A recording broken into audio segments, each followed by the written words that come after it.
Good morning mga idol. So, happy Saturday morning to all of you. Mag gemstone hunting naman po tayo. Dito lang po sa banda sa amin. Ayan. Try natin tumawid dun sa kabilang side.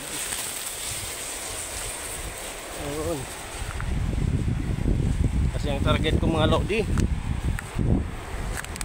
nandun banda sa gitna. Doon o. Try natin tingnan doon kung may makita tayo doon. Doon banda sa gitna o yun. At later, tatawid tayo doon sa kabila. Punta doon. So, I hope na may makikita po tayo. Pang collection lang. Hanap po tayo ng mga patterns na pinapahanap ni Sir dito. Ni Sir R. So, mga idol, update na lang pag nandun na tayo banda sa gitna o may makita po tayo. Diyan tayo dodaan mga idol o. Baybayin natin yan kasi hindi malakas yung tubig dyan banda. See you later mga lodi. Good morning po sa inyong lahat. Ito mga lodi, ganito yung mga forma ng petrified wood. Pero sa ngayon hindi po ito hindi pa petrified wood o. Tingnan yung forma niya na mostly na nakikita natin. Abutin po ito ng million of years. Ito na siya. Ngaling anong kahoy kaya to? But that petrified wood, kahoy pa lang ito mga lodi oh. Ang pa, ang lambot pa. Mostly yan yung forma ng petrified wood. So nandito na tayo sa gitna. Pero wala pa tayong nakita. So good luck to us mga idol. Ayun mga idol, mukhang may maganda pa tayong nakita dito. May red po siya, may red agate.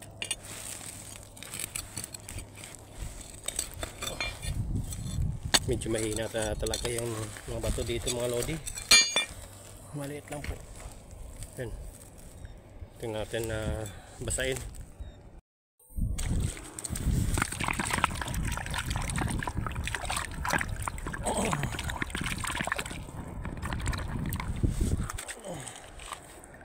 Mga idol, maganda po siya. Kaso maliit lang po. Kita niyo yung agate. Parang carnelian yung kulay niya. Yung series mga lodi.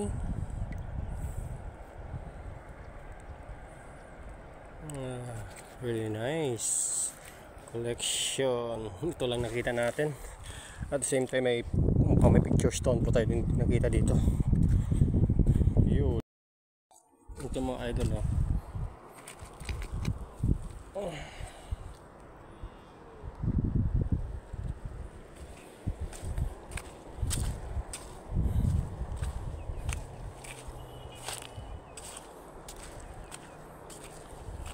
Para si Carlo pa alam to ah. Si Carlo pa alam, si Kaloy Yulo. Parang dalawang paa at saka kamay.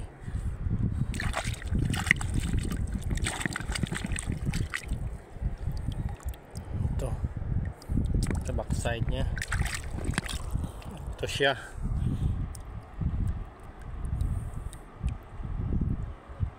Kaso walang ulo. Ang ito yung side walang art. Itong mas magandang panyo. Ayun mga idol oh. Wow,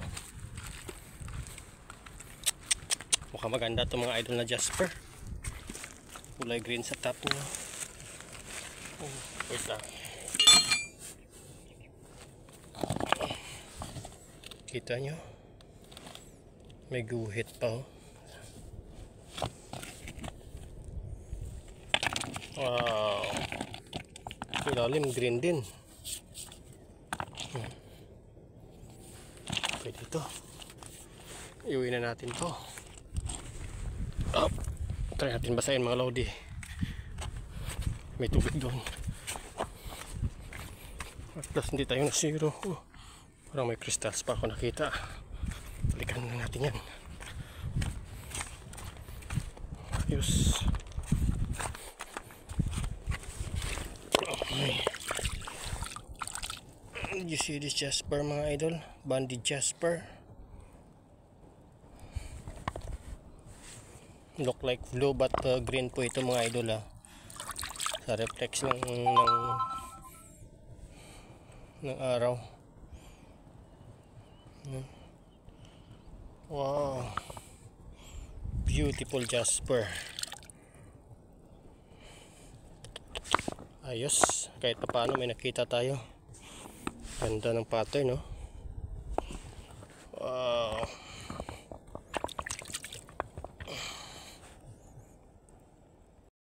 Yun ito, lo. May isa rin tayong makita. Sana malaki ka, pero mukhang maliit. Oh, uy, baka malaki ito kasi ano eh. Ay, hindi naman. Pero okay na din. Wait lang. Mga 3 to 4 kilos.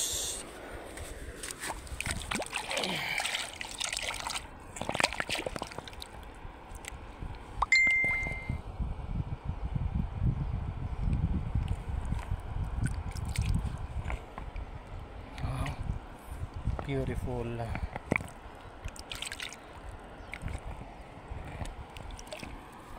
Wow.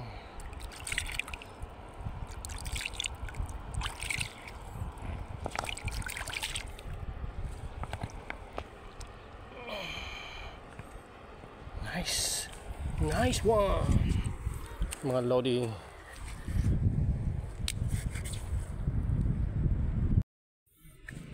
Sana ba yung nakita ko mga idol?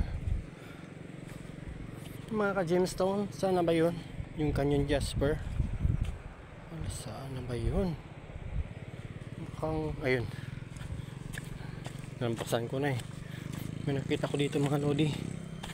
Isang colored stone. At siyang Canyon Jasper. Tingnan po natin ito mga idol. Kung pwede. Mukhang pwede ito. Ayun. Ayos, pwede ito. Wait lang. Ito may madrosy quartz mga lodi oh. Ayan, may quartz sa loob.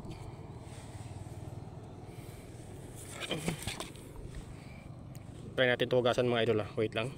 Buhatin ko muna kasi mahirap yung hindi natin kaya habang nag-video tayo. Ayan. Ito na mga idol, ganda ng pattern dito sa side oh. Kita nyo. Dulas pa tayo ah.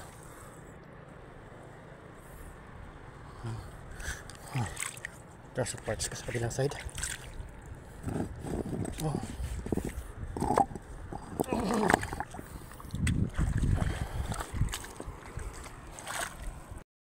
Yun mga lodi oh, another vitrified wood.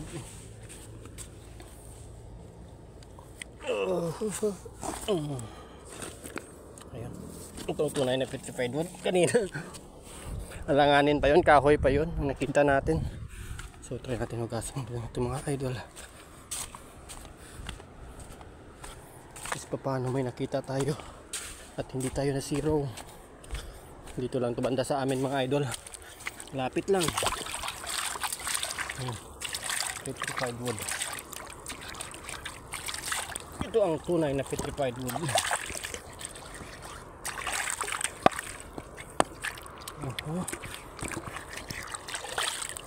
Nice one. Mga idol, 9:23 ng umaga, pabalik na po tayo. Ito yung kuha natin. Pero may babalikan pa tayo doon isa na medyo malaki, mga 20 plus kilos. So tingnan nyo mga idol, hanggang baywang yung tubig dito. Tingnan nyo kung kita yung, tingnan yung pagtawid ko mga idol ha. Medyo mahaba kasi kung makikita dyan sa video. Tingnan na natin. Wait. Makita nyo kung gaano kahirap yung buhay ng rock hounder. So sana po maintindihan nyo po at may maawa din po kayo. So yun guys, tawid na po tayo guys. Please don't forget to like, share and mag-comment sa ating video. Especially, wag nyo po i-skip yung ads natin para konting tulong na din po sa akin. So thank you so much. Uwi na po tayo.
Sa wakas, nakatawid na tayo mga idol. Mga ilang minutos kaya yung pagtawid natin, tingnan natin. Nasa 8 minutes and 50 seconds. So mga balikan natin siguro mga 8 minutes. So 4 minutes na papunta doon. So i-pass forward lang natin mamaya. So maraming salamat mga idol. At tayo makauwi na. Malapit na naman dito yung bahay. So thank you for watching mga idol. So sana po wag niyo po skip yung ads natin para kahit pa paano may pumapasok sa atin na points. So thank you for watching mga idol, mga ka-Gemstone. Ayos.